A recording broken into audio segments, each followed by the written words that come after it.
আশুলিয়ায় পোশাক শ্রমিক বিক্ষোভে পুলিশের লাঠিচার্জ, আহত 10। কাল থেকে কাজে যোগ না দিলে মজুরি দেয়া হবে না বলছে বিজিএমইএ। রাজনৈতিক পরিস্থিতি নিয়ে সব দলের সঙ্গে ফের মতবিনিময় করবেন প্রধানমন্ত্রী, শিগগিরই আমন্ত্রণ জানালেন ওবায়দুল কাদের। সীমানা জরিপ মেনে অবৈধ স্থাপনা উচ্ছেদ করলে নদী আগের অবস্থায় ফিরিয়ে আনা সম্ভব, অভিমত সংশ্লিষ্টদের। মামলা মোকদ্দমা সহ নানা জটিলতা। এবং বিপিএলে রাজশাহীর বিপক্ষে টসে জিতে ফিল্ডিংয়ে রংপুর, সন্ধ্যা 6:30টায় চিটাগাংয়ের প্রতিপক্ষ কুমিল্লা।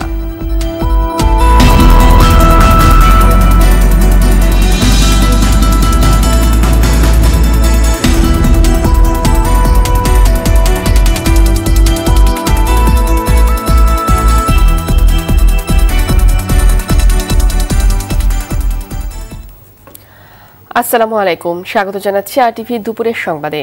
শুনছিলেন মার্কেন্টাইল ব্যাংক সংবাদ শিরোনাম। পুরো সময় আপনাদের সঙ্গে আছি আমি ফাহমিদা সালাম।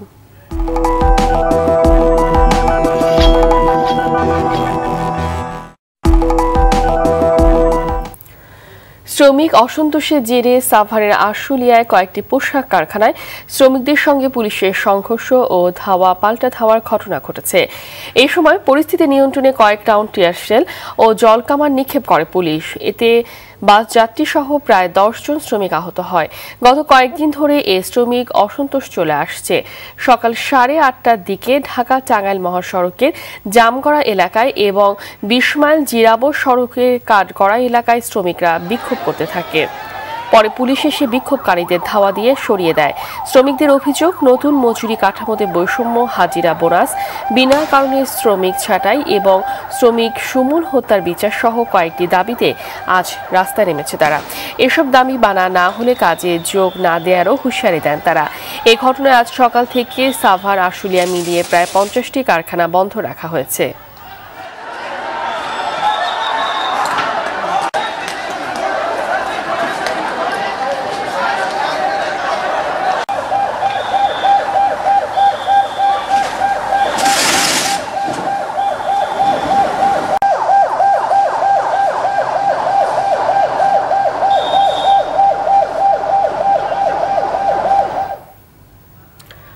দর্শক, সাভারের আশুলিয়া রয়েছেন সহকর্মী জিয়াউর রহমান জিয়া, টেলিফোনে যোগ দিচ্ছেন তিনি।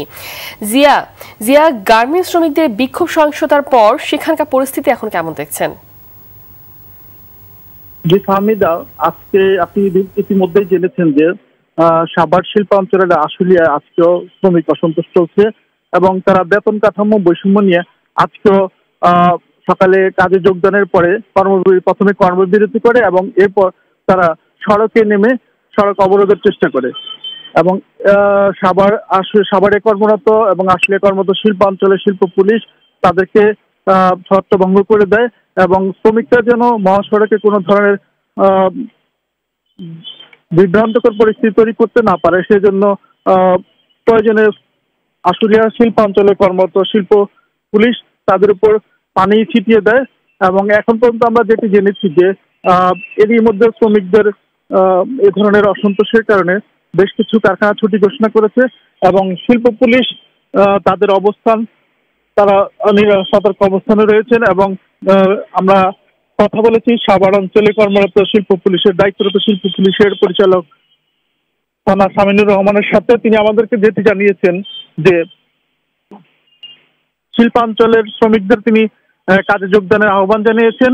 পাশাপাশি তিনি যেটি বলেছেন যে সরকারের ঊর্ধ্বতন যারা আছেন এবং গার্মেন্টস শিল্পে যারা আছেন এবং শ্রমিক যারা আছেন তাদের সবার সাথে তারা কথা বলার চেষ্টা করেছেন এবং শ্রমিকদের তিনি বারবার যেটি আহ্বান জানিয়েছেন তারা যেন সুষ্ঠুভাবে কাজে যোগদান করে, কেননা সরকার এই বেতন কাঠামো সংশোধনের জন্য ইতিমধ্যে উদ্যোগ নিয়েছেন এবং বেতন কাঠামোর যে বৈষম্য সেটি সংশোধন করে একটি গেজেট প্রকাশের জন্য সরকার কাজ করে যাচ্ছেন। হয়তো আজকে নাগাদ সেটি সমস্যার সমাধান হবে এবং তিনি বারবার বলেছেন যে শিল্পাঞ্চলের পরিস্থিতি সুন্দর রাখার জন্য শ্রমিকদের অবশ্যই উচিত কাজে যোগদানের জন্য, কেননা ইতিমধ্যে তাদের বেতন বেড়েছে এবং গেজেটটি প্রকাশিত হলে সেটি সমস্যার সমাধান হয়ে যাবে।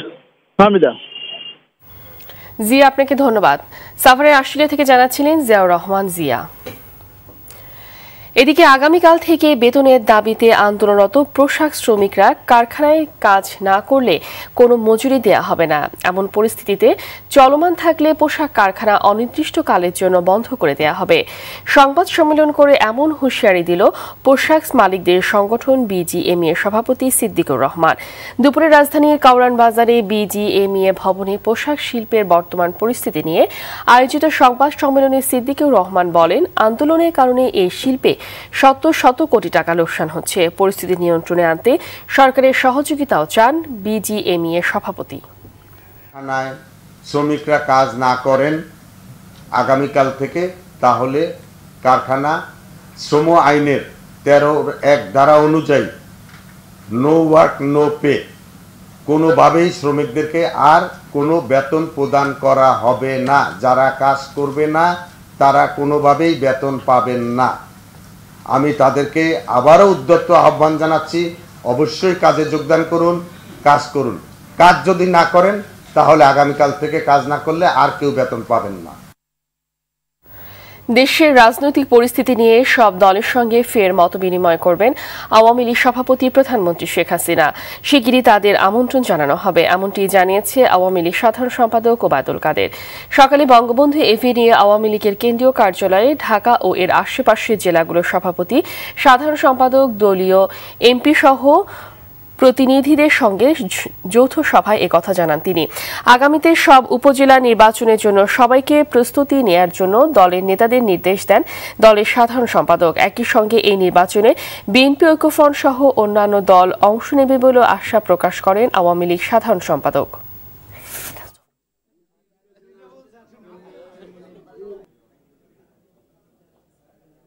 যারা সংলাপে এসেছিলেন তাদেরকে আবার নেত্রী সংলাপে আমন্ত্রণ জানাচ্ছেন, গণভবনে দাওয়াত দেবেন, একসঙ্গে সবাইকে দাওয়াত দেওয়া হবে।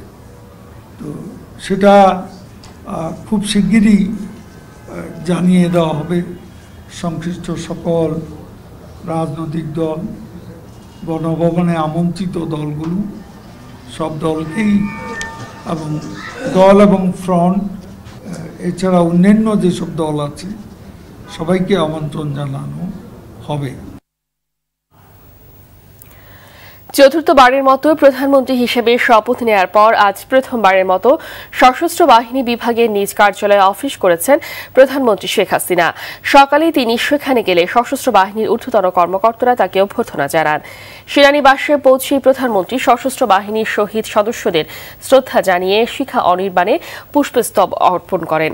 এ সময় সশস্ত্র বাহিনীর একটি চৌকস দল প্রধানমন্ত্রীকে গার্ড অফ অনার প্রদান করে। শ্রদ্ধা নিবেদন শেষে প্রধানমন্ত্রী পরিদর্শন বইতে স্বাক্ষর করেন।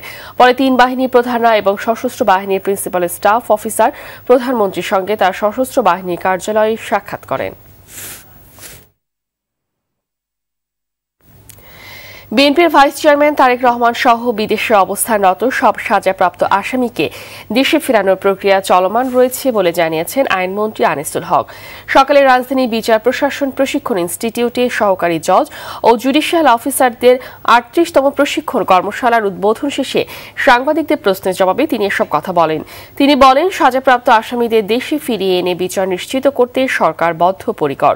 তাই তারেক রহমান সহ বিদেশে অবস্থানরত সব সাজাপ্রাপ্ত আসামিকে দেশে ফেরানোর প্রক্রিয়া শুরু করা হয়েছে এবং এই প্রক্রিয়া চলমান রয়েছে। এবং সেই প্রক্রিয়ায় আমরা এগিয়ে যাচ্ছি। আমরা যে কোনো অপরাধীকে যারা বিদেশে আছে তাদেরকে যাতে দেশে ফিরিয়ে এনে তাদের সাজা খাটানো হয় সেই ব্যাপারে আমরা অত্যন্ত তৎপর, এবং সেইটা আমরা যেই সব দেশে তারা পালিয়ে আছে সেখানে আমরা সেটাকে তাদের সাথে আলোচনা করব এবং সেটা যেন তারা অত্যন্ত গুরুত্ব সহকারে তারা নেয় সেই ব্যবস্থা করব। রাজধানী উন্নয়ন কর্তৃপক্ষ রাজউককে দুর্নীতি ও হয়রানি মুক্ত করে জনবান্ধব একটি প্রতিষ্ঠান হিসেবে গড়ে তুলতে সবাইকে কাজ করার আহ্বান জানিয়েছে গৃহায়ন ও গণপূর্ত মন্ত্রী সমর রেজাউল করিম। সকালে রাজউকের সভাকক্ষে এক অনুষ্ঠানে তিনি আহ্বান জানান। রাজউকের কিছু অসাধু কর্মকর্তার দুর্নীতির কারণে প্রতিষ্ঠানটি সম্পর্কে সাধারণ মানুষের খারাপ ধারণা রয়েছে। ফাইল আটকে রেখে কিংবা প্লট সম্পর্কে নানা অভিযোগ রয়েছে। এসব অভিযোগ পাওয়া গেলে কঠোর ব্যবস্থা নেওয়া হবে বলে জানান মন্ত্রী। এছাড়া রাজউককে কোনোভাবে রাজনৈতিক প্রতিষ্ঠানে পরিণত করা যাবে না বলেও হুঁশিয়ারি দেন তিনি। রাজউক সম্পর্কে কিন্তু খুব সুখকর কথা বাইরে প্রচলিত না, আমাদের ভিতরে কিন্তু অস্বচ্ছ অনাকাঙ্ক্ষিত কর্মকাণ্ডের লোকরা রয়েছেন। তা না হলে বাইরে যে অনাকাঙ্ক্ষিত সমালোচনা, এটা হওয়ার কথা না। স্বচ্ছতাকে নিশ্চিত করতে হবে, দুর্নীতির অভিযোগ থেকে বেরিয়ে আসতে হবে, জনবান্ধব প্রতিষ্ঠানে পরিণত করতে হবে রাজউককে, অতীতের কথা ভুলে যেতে হবে। আমি চাইবো আপনারা সকলে আন্তরিকতার সঙ্গে কাজ করেন। আমি আপনাদের পরিবারের সদস্য হিসাবে আপনাদেরকে সকল প্রকার সহযোগিতা করতে চাই। খাদ্যে ভেজাল দিলে অর্থদণ্ডের পাশাপাশি কারাদণ্ড দেয়া হবে, এমন ঘোষণা দিলেন ঢাকা সিটি কর্পোরেশন দক্ষিণের মেয়র সাইদ খোকন। দুপুরে রাজধানী ধানমন্ডিতে 7 দিনব্যাপী খাদ্যে ভেজাল বিরোধী বিশেষ অভিযানের আনুষ্ঠানিক উদ্বোধনীতে এমন কথা বলেন তিনি। নিয়মিত অভিযানে অর্থদণ্ড দিয়ে খাদ্যে ভেজাল বন্ধ করা যাচ্ছে না, এমন মন্তব্য করে মেয়র বলেন, এজন্য নগরীর সবাইকে সাথে নিয়ে ভেজালকারীদের বিরুদ্ধে কঠোর অবস্থানে যাবে সিটি কর্পোরেশন।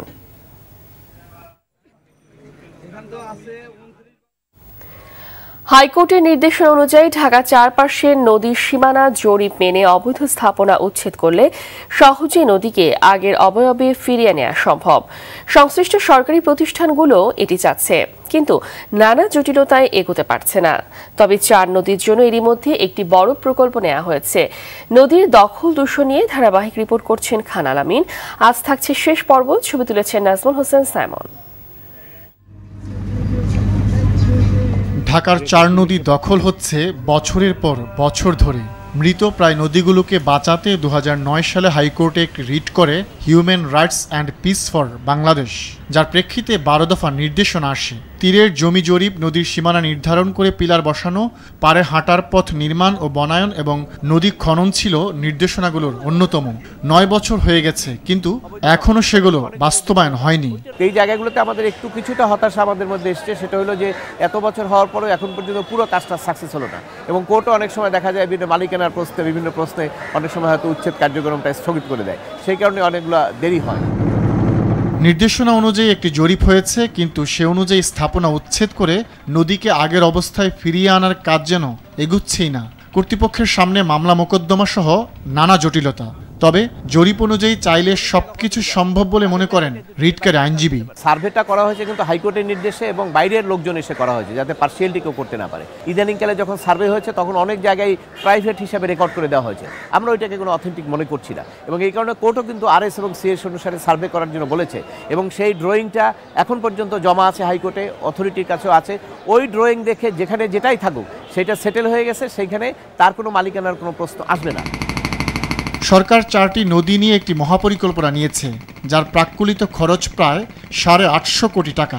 এই টাকা দিয়ে 50 কিলোমিটার হাঁটার পথ নির্মাণ, তীর রক্ষা, তীরভূমিতে পিলার স্থাপন, ইকোপার্ক নির্মাণ ও জেটিসহ প্রয়োজনীয় অবকাঠামো নির্মাণের কথা আছে।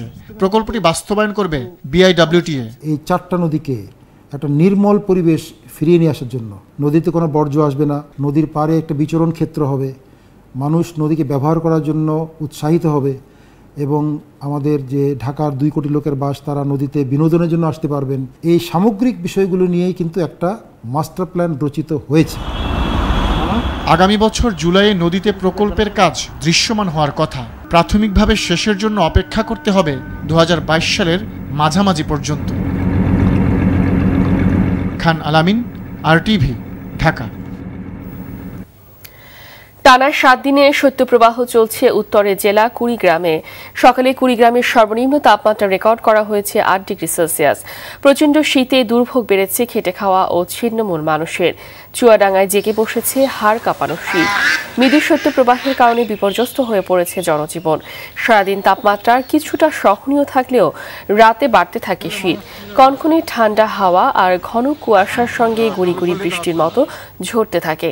এছাড়াও গাইবান্ধা, মেহেরপুর, লালমনিরহাট, রংপুর, নওগাঁ, সিরাজগঞ্জ সহ অনেক জেলায় শীতের তীব্রতা বেড়েছে। শীতের কারণে চলতি বোরো চাষে বিলম্ব হচ্ছে। কৃষকরা চারা রোপণ শুরু করতে পারছে না। এছাড়াও শীতের কারণে শিশুরা ডায়রিয়া সহ নানা রোগে আক্রান্ত হচ্ছে। বাড়ছে ঠান্ডাজনিত রোগীর সংখ্যা।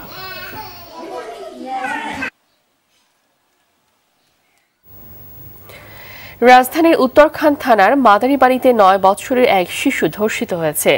শনিবার বাসায় কেউ না থাকায় রিয়াজ উদ্দিন নামের ব্যক্তি শিশুটিকে ধর্ষণ করে। উত্তরখান থানার কর্মকর্তা জানান, গেল রাতে শিশুটিকে আহত অবস্থায় ঢাকা মেডিকেল কলেজ হাসপাতালের ওয়ান স্টপ সেন্টারে ভর্তি করা হয়েছে। তারা অভিযুক্তকারীকে গ্রেফতার করেছে এবং তার বিরুদ্ধে আইনানুগ ব্যবস্থা গ্রহণ করবে।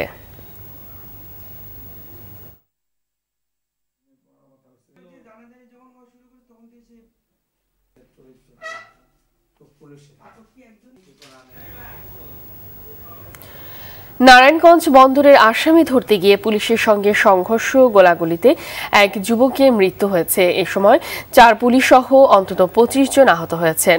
ভাঙচুর করা হয়েছে পুলিশের গাড়ি। গেল রাতে মদনপুর এলাকার একটি রেস্টুরেন্ট থেকে নূর নবী ও রিফাত নামে 2 জন যুবককে আটকের খবর ছড়িয়ে পড়লে স্থানীয় খলিল মেম্বারের লোকজন এসে পুলিশকে ঘিরে রাখে। এ সময় আমির হোসেনের লোকজন পুলিশের পক্ষ নিলে বাধে সংঘর্ষ। এক পর্যায়ে পুলিশ টিয়ারসেল ও ফাঁকা গুলি ছুড়লে বন্ধ হয়ে যায় ঢাকা চট্টগ্রাম মহাসড়কে যান চলাচল।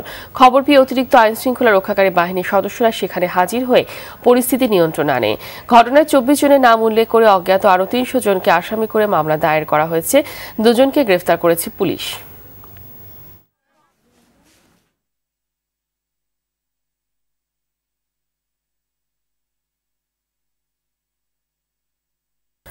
চট্টগ্রামের সাবেক ছাত্রলীগ নেতা কোনো অপরাধের সাথে যুক্ত ছিলেন না, তাকে পরিকল্পিতভাবে হত্যা করা হয়েছে এমন দাবি করে হত্যাকাণ্ডের সুষ্ঠু তদন্ত ও দোষীদের দৃষ্টান্তমূলক শাস্তির দাবি করেছে ছাত্রলীগের সাবেক নেতারা। সকালে সেগুনবাগিচায় ঢাকা রিপোর্টার্স ইউনিটিতে সংবাদ সম্মেলন করে এ দাবি জানান তারা।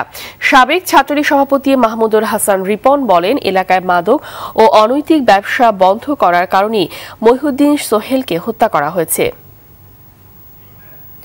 শেষ করছি দুপুরের সংবাদ। শেষ করার আগে মার্কেন্টাইল ব্যাংক শিরোনামগুলো জানিয়ে দিচ্ছি আরও একবার।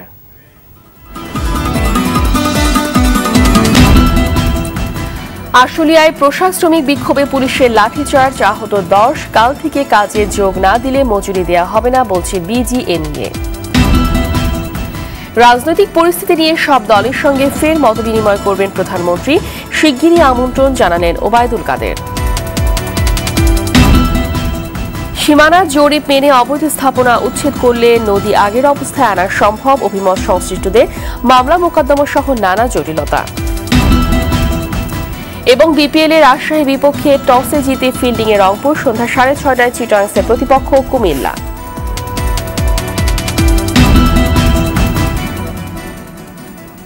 দুপুরের সংবাদ এই পর্যন্ত। আরটিভি সর্বশেষ সংবাদ জানতে যে কোনো মোবাইল ফোন থেকে 241141 নম্বরে ডায়াল করুন। আর মোবাইল ফোনের সংবাদ দেখতে অ্যাপ স্টোর, গুগল প্লে বা উইন্ডোজ স্টোর থেকে ডাউনলোড করুন আরটিভি অ্যাপস। এছাড়াও তাৎক্ষণিক ও বিনোদন সংবাদ জানতে বিশ্বের যে কোনো প্রান্ত থেকে ভিজিট করুন rtvonline.com এবং youtube.com/rtvnews। সঙ্গে থাকার জন্য ধন্যবাদ সবাইকে।